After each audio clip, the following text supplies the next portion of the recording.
Hello dear learners, welcome to online video lectures on subject rapid prototyping. In present session we are going to discuss indirect soft tooling techniques.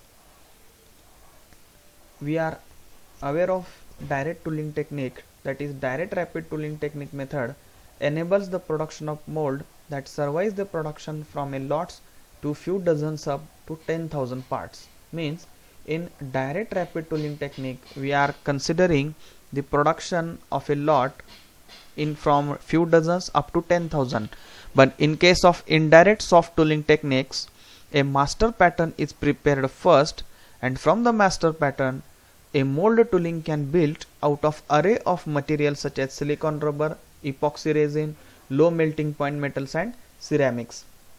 Means in case of indirect soft tooling technique we are not considering the production for thousands of parts, but we are considering the production of part into limited production. So in this case we are producing the master pattern first, and by using that master pattern the molds are prepared with the soft material such as silicon rubber, epoxy resin and low melting point metals and ceramics. Means in indirect method we are using the master pattern first, and using that master pattern we are creating the molds using these materials. Now let's understand first metal arc spray metal tooling. So what is this technique? In this technique we are using a spray of metal to prepare the rapid model or rapid prototype model. It is possible to create a very quick and injection mold that can be used to mold a limited number of prototype parts.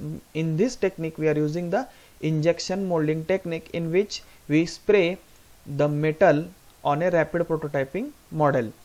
This metal spraying process is operated manually with a handheld gun. In this process we are using the handheld gun. An electric arc is introduced between two wires which melts the wire into tiny droplets. In this method an electric arc is created which melts the wire, and that wire is converted into very small tiny droplets, and these droplets are sprayed uniformly using compressed air. Compressed air blows out droplets in small layer of approximately 0.5 mm of metal.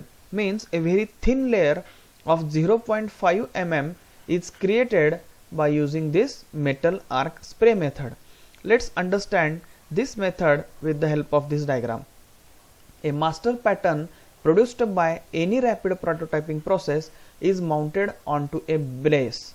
See here, a base plate is used where a rapid prototyping pattern is placed and fixed properly, which are then layered with releasing agent. This pattern is sprayed by the releasing agent. Releasing agent helps to remove this pattern after the work get completed.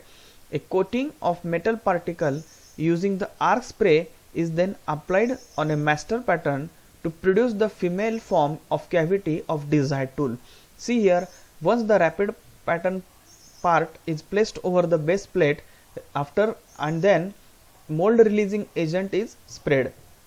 Further, this is a metal spray gun, consists of two electrode, and metal is melted and it is sprayed over the surface of a thickness 0.5 mm, as we have discussed in the previous slide. Further, a resin with 85% of aluminum filler is poured in this part, and it is fixed properly with the help of cooling pipe to remove the heat. Then this consists of two parts. If you want to produce an identical shape, we have the center axis, then we can using the upper half mold and lower half mold, and again we can spray this method and we can create the another pattern. So in indirect tooling we are creating the patterns from a master pattern. This method of producing soft tooling is a cost and lead time saving. Means here we can save the cost as well as lead time. A typical metal spray process for creating an injection mold is shown in this figure. Now one of the example is the epoxy tools. Epoxy tools are used to manufacture prototype parts or limited run production part. We know that we are using indirect method of rapid tooling production for limited or short production of parts. Epoxy tools are used for molds for prototype injection plastics, molds for casting, compression molds and reaction injection molds. Epoxy tool has following limitation. As we are know that these are the soft tooling techniques, it has some limitation. Limited tool life, it is having a limited tool life because it is indirect method. Soft tooling, poor thermal transfer, tolerance depend on master pattern. As the master pattern has some faults, directly it will affect the epoxy tool as well. And last, aluminum filled epoxy has low tensile strength. In the previous slide we have seen that epoxy tools are prepared with the resin mixed with 85% aluminum filler, so that its strength is very less. Thank you.